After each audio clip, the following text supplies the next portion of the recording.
যখন ছবিটা মুক্তি পায় তখন প্রথম শো হল ফাঁকা, বাইরে সত্যজিৎ রায় রুমাল কামড়াচ্ছেন। একটা প্রচলিত মিথ আছে পথের পাঁচালী নাকি ব্যবসায়িক সাফল্য দিতে পারেনি। কথাটা শুধু মিথ নয়, মিথ্যে। এই ছবি লাভ করেছিল টাকা।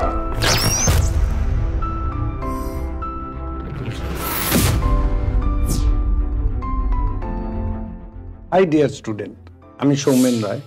আজকে তোমাদেরকে একটা নতুন বিষয় নিয়ে আলোচনা করব তোমাদের সঙ্গে, যেটা হচ্ছে অপুর ট্রায়োলজি।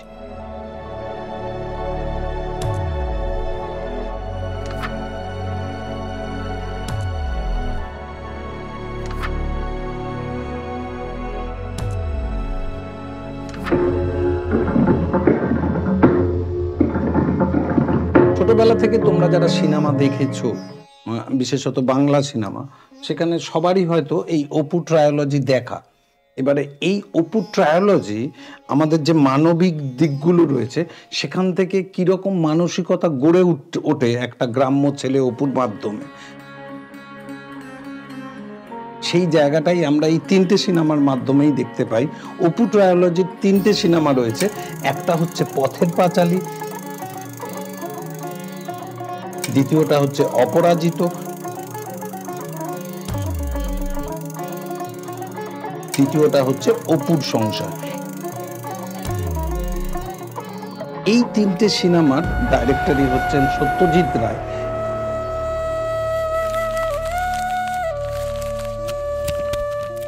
এবং এই তিনটে সিনেমার মধ্যে পথের পাঁচালী প্রথম মুক্তি পায় 1955 সালে। 1955 সালে পথের পাঁচালী মুক্তি পায়। অপরাজিত মুক্তি পায় 1956 সালে এবং অপুর সংসার এটা মুক্তি পায় 1959 সালে। তো এই তিনটে সিনেমা আমাদের ভারতীয় সংস্কৃতির ক্ষেত্রে একটা বিশ্ব সংস্কৃতিতে পরিণত করার ক্ষেত্রে বিশেষত পথের পাঁচালী গুরুত্বপূর্ণ ভূমিকা নিয়েছিল। এর ছোট ছোট গল্প আমরা এটা আজকে আলোচনা করব, যেখানে দেখব এই সিনেমাটা কি ঘটেছিল, তার ইতিহাস কি, তার ব্যাকগ্রাউন্ড কি। আজকে আমরা যে আমরা হয়তো শুনি যে সুপার ডুপার মেগা সিনেমা, তো তখনকার দিনে যেদিনকে মুক্তি পেয়েছিল এই পথের পাঁচালী বিশেষ করে, সেদিনকে সত্যজিৎ রায় এর কেমন ফিলিংস হয়েছিল, তিনি কি ভেবেছিলেন, আর বাস্তবিক কি হয়েছিল। We considered first from the point of view of the story whether we actually need a place like this. It's nice. One could take a 360-degree pan. সিনেমাটা নিয়ে যে রটনা রয়েছে তার মধ্যে ঘটনাটা কি, এই বিষয়গুলো নিয়ে আমরা আলোচনা করব। তো প্রথমেই আমরা যেটা দেখব সেটা হচ্ছে আমাদের কিছু প্ল্যাটফর্মে কিছু পেইড ব্যাচ চলছে। সেই পেইড ব্যাচগুলোর মধ্যে অন্যতম হলো দুরন্ত এক্সপ্রেস 2.0। এই ব্যাচটা যারা এনটিপিসি রেল দিচ্ছ তারা এই ব্যাচটাকে দেখতে পারো। সক্ষম 2.0 WBCS 2025-26 এর জন্য। অ্যাচিভার ব্যাচ রয়েছে এসএসসি ফাউন্ডেশনের জন্য 2025 এর। সংকল্প ব্যাচ রয়েছে, এটা যারা আপকামিং WBCS পরীক্ষা দিচ্ছ তাদের প্রিপারেশন কেমন হয়েছে সেই প্রিপারেশনের উপরে একটু মক প্র্যাকটিস এবং প্র্যাকটিসের উপরে বেস করে এক্সামে যাওয়া, সেই জন্য এই সংকল্প ব্যাচটা খুবই ইম্পর্টেন্ট। অপরাজিত 2.0 মহাপ্যাক WBPSCর ওয়ান ডে এক্সামকে কেন্দ্র করে, সেই ওয়ান ডে এক্সামকে কেন্দ্র করে এই যে মহাপ্যাক ব্যাচটা রয়েছে, এই ব্যাচটাও তোমাদের কাছে অন্যতম। এর সঙ্গে রয়েছে পিএসসি মিসলেনিয়াস 2023 মেইন ব্যাচ। সঙ্গে আমাদের আরও একটা অফার রয়েছে, যেটা হচ্ছে 1 ইয়ার অফার রয়েছে। একটা রয়েছে 1.5 ইয়ার অফার, আর একটা রয়েছে 2 ইয়ার অফারের ওপর আমাদের পেইড ব্যাচ। তো এই ব্যাচগুলো তোমরা যারা পড়াশোনা করছো, যারা নতুন আছো, পড়াশোনা করতে চাও, তারা এই ব্যাচগুলোতে আসতে পারো। অনেকে প্র্যাকটিসের জন্য আসতে পারো, পড়াশোনা শেখার জন্য আসতে পারো। বিশেষ করে ফাউন্ডেশন ব্যাচগুলো খুবই গুরুত্বপূর্ণ এখানে। তো নেক্সট দেখো, আমরা যেটা আজকে আলোচনা করব সেটা হচ্ছে অপু ট্রায়োলজি। এই অপু ট্রায়োলজি যখন আমরা দেখব, তখন দেখব যে এর গল্পটা সত্যজিৎ রায় যেখান থেকে নিয়েছিলেন সেটা হচ্ছে বিভূতিভূষণ বন্দ্যোপাধ্যায়ের পথের পাঁচালী এটা থেকে, এবং বিভূতিভূষণ বন্দ্যোপাধ্যায়ের অপরাজিত, এই দুটো প্রবন্ধ থেকে। তো মেন জিনিস হচ্ছে শুধু এই দুটো নয়, বিভূতিভূষণ বন্দ্যোপাধ্যায়ের আরণ্যক, চাঁদের পাহাড়, এবং আমরা যদি দেখি আদর্শ হিন্দু হোটেল, এই রকম গল্পগুলো থেকে অনেক সিনেমা হয়েছে। কিন্তু সত্যজিৎ রায় বিশেষ করে বিশ্বের দরবারে আমাদের ভারতীয় ফিল্ম ইন্ডাস্ট্রি, বিশেষ করে টলিউড ফিল্ম ইন্ডাস্ট্রিকে একটা আলাদা মার্গে নিয়ে গেছিলেন।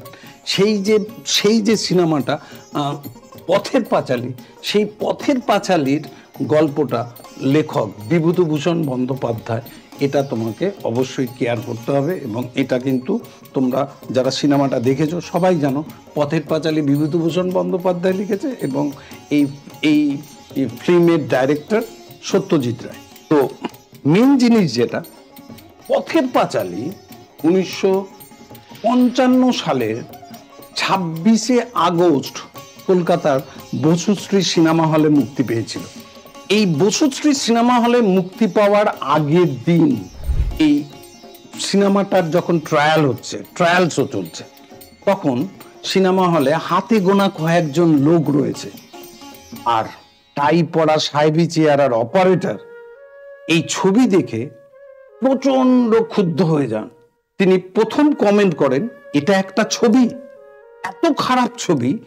তিনি তার প্রজেক্টরের মাধ্যমে, তার প্রজেক্টরে কোনোদিনও ওঠেনি।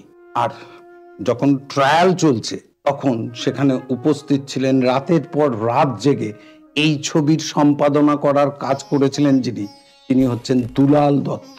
এই সমালোচনা শুনে তিনি দিশাহারা হয়ে পড়েন। এরপর 26শে আগস্ট যখন ছবিটা মুক্তি পায়, তখন প্রথম শো, হল ফাঁকা, বাইরে সত্যজিৎ রায় রুমাল কামড়াচ্ছেন টেনশনে। একটু একটু করে ভিড় বাড়তে লাগলো। 7 দিন পরে আনন্দবাজার পত্রিকায় রিভিউ লিখলেন পঙ্কজ দত্ত। শহরের বিভিন্ন জায়গায় আমাকে যেভাবে সম্মানিত করা হচ্ছে তাতে আমি অভিভূত। পথের পাঁচালী দেখার মুগ্ধতা নিয়ে সেই রিভিউ তখনকার দিনের সুপার ডুপার অ্যাডের কাজ করেছিল। ওই সংবাদপত্রে প্রকাশিত পথের পাঁচালীর রিভিউ দেখে এই সিনেমার ক্রেজ অনেক বেড়ে গেছিল। এরপরে আমরা সত্যজিৎ রায়ের মুখ থেকেই শুনেছি যে পথের পাঁচালী এমন একটা সিনেমা যেটা তৈরি করতে তিনি দিন রাত পরিশ্রম করেছেন, এবং সব থেকে বড় ব্যাপার, এই সিনেমাটাকে পরিচালনা করার জন্যে সব থেকে বেশি যার সাহায্য পেয়েছেন সেটা হচ্ছে ওয়েস্ট বেঙ্গল গভর্নমেন্ট। ওয়েস্ট বেঙ্গল গভর্নমেন্টই এই ছবির প্রডিউসার। সেই হিসেবে যদি দেখা যায় তাহলে আমাদের কাছে দুটো জিনিস খুব ইম্পর্টেন্ট। আমরা দেখেছি কলকাতায় অনেক বড় বড় মিছিল দেখেছি। আমরা টলিউডেও অনেক বড় বড় হিট সিনেমা দেখেছি। উত্তম কুমারের সিনেমা, XYZ, আরো অনেক নায়ক আছে, তাদের সিনেমা দেখেছি। কিন্তু পথের পাঁচালী সকলের দেখা উচিত, এই মর্মে নাকি কলকাতায় মিছিল বের করেছিলেন তরুণ মজুমদার। এর ফলে এই ফিল্মটা আমাদের ফিল্ম ইন্ডাস্ট্রিকে আমূল বদলে দিয়েছিল। 1955 থেকে 56 পর্যন্ত মোট 10টি আন্তর্জাতিক পুরস্কার পেয়েছিল এই ছবি, পেয়েছিল রাষ্ট্রপতি পুরস্কারও। একটা প্রচলিত মিথ আছে, পথের পাঁচালী নাকি ব্যবসায়িক সাফল্য দিতে পারেনি। কথাটা শুধু মিথ নয়, মিথ্যে। এই ছবির প্রযোজন করেছিলেন পশ্চিমবঙ্গ সরকার শুধুমাত্র 1959 পর্যন্ত এই ছবি লাভ করেছিল 12 লক্ষ টাকা। যদিও সত্যজিৎ রায় এবং এই ছবির অন্যান্য কলাকুশলীরা এই লাভের কানাকড়িও পাননি। কেবল এই পথের পাঁচালী থেকে এখান থেকে এর কলাকুশলী এবং ডিরেক্টররা যেটা পেয়েছিল সেটা পেয়েছিল অমূল্য খ্যাতি আর সম্মান। আমরা এরপরে যদি দেখি তাহলে আমরা দেখব যে এই ফিল্মটাতে আমরা অপু এবং তার দিদি দুর্গার দুটো চরিত্র দেখি, শিশু চরিত্র। এই সিনেমাতে ছোট দুর্গা যে চরিত্র, সেই চরিত্রটি অভিনীত করেছেন, এখানে আছে এই যে ছোট দুর্গা, এই ছোট দুর্গার চরিত্রে অভিনয় করেছিলেন তিনি হচ্ছেন রুনকি বন্দ্যোপাধ্যায়। এবং এই যে অপুর চরিত্রে অভিনয় করছেন ইনি হচ্ছেন সুবীর বন্দ্যোপাধ্যায়। সঙ্গে বড় দুর্গার চরিত্রে এখানে আছে বড় দুর্গার চরিত্রে অভিনয় করেছিলেন তিনি হচ্ছেন উমা দাশগুপ্ত। এবারে প্রশ্ন হচ্ছে যে এখানে এই সত্যজিৎ রায়ের পথের পাঁচালীতে আমরা দেখতে পাই গ্রাম্য যে ফিলিংস, সেই ফিলিংসটা এই অভিনয়ের মাধ্যমে এই শিশু শিল্পীদের মাধ্যমে তিনি সেই পুরনো আধুনিক যন্ত্রপাতির ব্যবহার না করে সেই সময় অনেক প্রাসঙ্গিক আকারে তুলে ধরতে সাফল্য লাভ করেছিলেন। ছোট্ট একটা কথা বলি, আমরা গ্রাম বাংলায় যারা থাকি তারা জানি আলকুশি কি, আলাকুশি বলে, আমাদের বিচুটি পাতা বলে। তার ফল যে যথেষ্ট মারাত্মক এবং বিষাক্ত, সেই বিষয়টা এই সিনেমার মধ্যে খুব সূক্ষ্মভাবে তুলে দেওয়া হয়েছে। এই সিনেমাতে আরো একটা জিনিস, প্রাচীন যে পড়াশোনার পদ্ধতি, গ্রাম বাংলায় শিক্ষার হার যেমন টোলা পাঠশালা ভিত্তিক যে পড়াশোনা, সেই পড়াশোনাটার যে কিভাবে হতো সেই সময়, সেটাও সত্যজিৎ রায় এই পথের পাঁচালী সিনেমার মাধ্যমে তুলে ধরেছেন। সেখানে পাঠশালায় যে পড়াশোনার ব্যবস্থা দেখানো হয়েছে সেটা খুবই গুরুত্বপূর্ণ।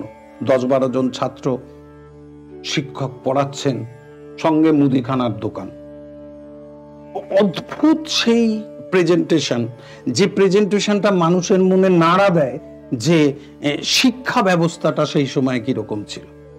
অপরদিকে এই ছোট্ট একটি ছেলের, অপুর চরিত্রে যিনি অভিনয় করেছিলেন, তিনি যে গরিবের ছেলে, সেইটা তার মধ্যে থেকে যে ফিলিংস, বড়লোকের বাড়িতে গিয়ে ভালো খাবার খেয়ে তার মধ্যে যে ফিলিংসটা এসছে, বাড়ির সাজগোজ দেখে সে যে বুঝতে পারছে তার বাবা বা তার পরিবার অত বড় লোক নয়, সেই ফিলিংসটাও সত্যজিৎ রায় তার ফিল্মে অসাধারণভাবে তুলে ধরেছেন। এক্ষেত্রে আমাদের আরো একটা বৈশিষ্ট্য রয়েছে, আমাদের পড়াশোনার ক্ষেত্রে পুরোনো দিনের যে এপিক স্টোরিগুলো খুব গুরুত্বপূর্ণ ভূমিকা নিত, সেটারই উদাহরণ হচ্ছে এই ছবিটা। মায়ের কাছ থেকে পৌরাণিক নানা রকম গল্প শুনে এই শিশু মনে তার মধ্যেও সেই বীরত্ব দেখাবার ইচ্ছে প্রকাশ এই সিনেমাতে আমরা দেখতে পাই।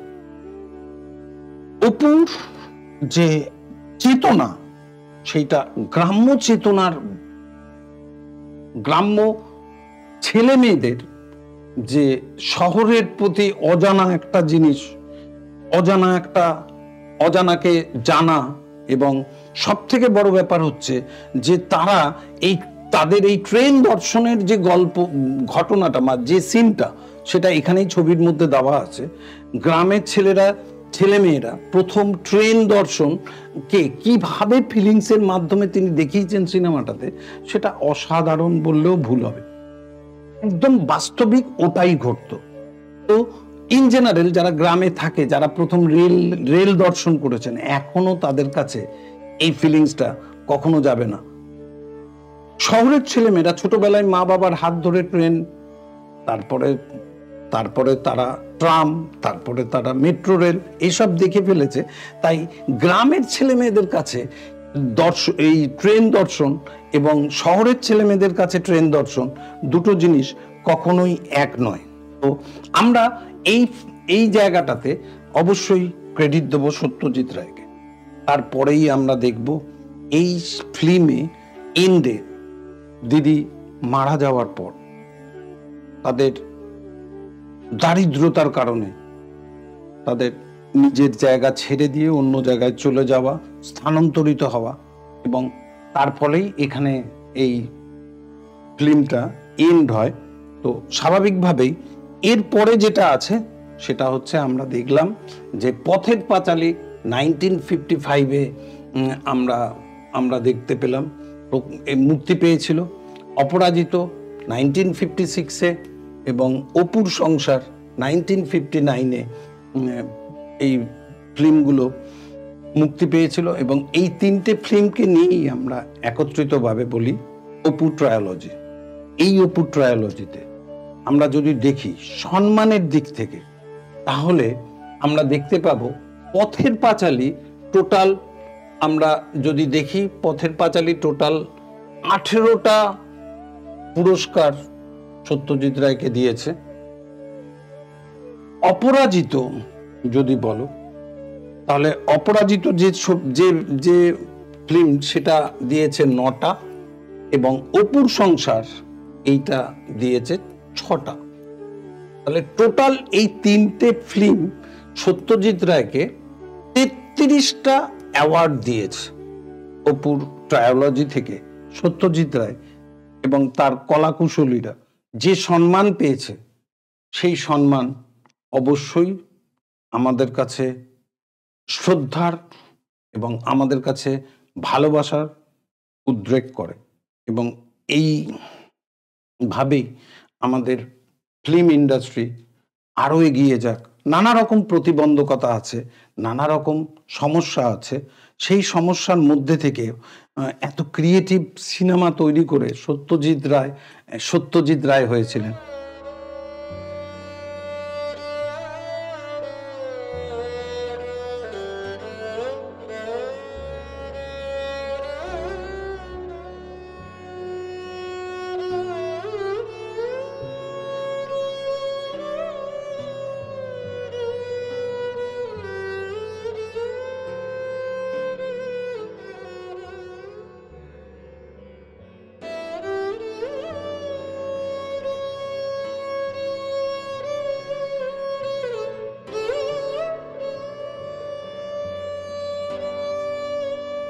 Thank you very much.